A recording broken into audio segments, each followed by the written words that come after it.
Quand je regarde l'île Seguin, c'est d'abord pour moi une usine puisque j'y ai travaillé 10 ans.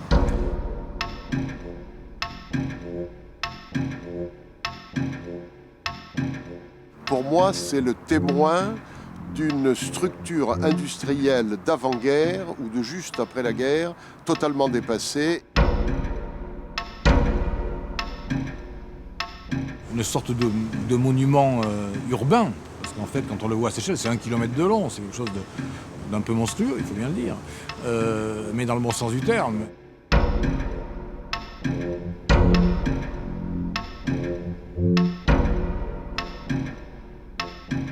Une grande forme bien établie sur l'eau et au creux des collines, et qui est comme une sorte de place en devenir pour tout l'ensemble des Hauts-de-Seine.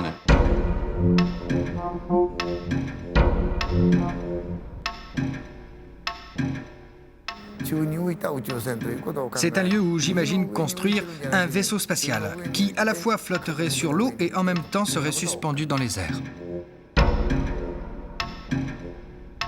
Pour moi, c'est à la fois un bateau, mais qui n'est pas un navire de plaisance. C'est un bateau peut-être de la marine marchande, à moins que ça ne soit Alcatraz, dont ça peut rappeler aussi la forme.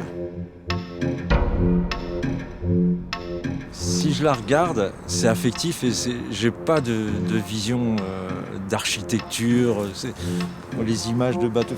Non, c'est uniquement la mémoire. Enfin, tous les anciens en général, c'est au niveau de la mémoire que ça nous a marqué.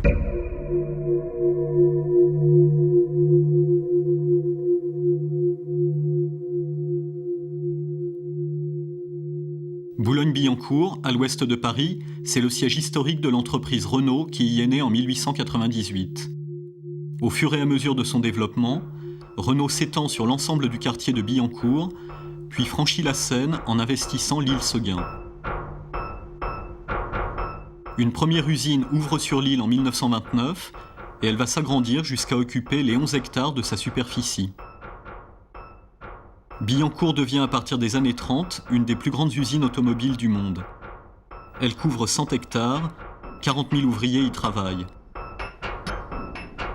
C'est l'usine des temps modernes, le lieu où sont importées les méthodes américaines de production développées par Ford, spécialisation des tâches, travail à la chaîne, contrôle des cadences.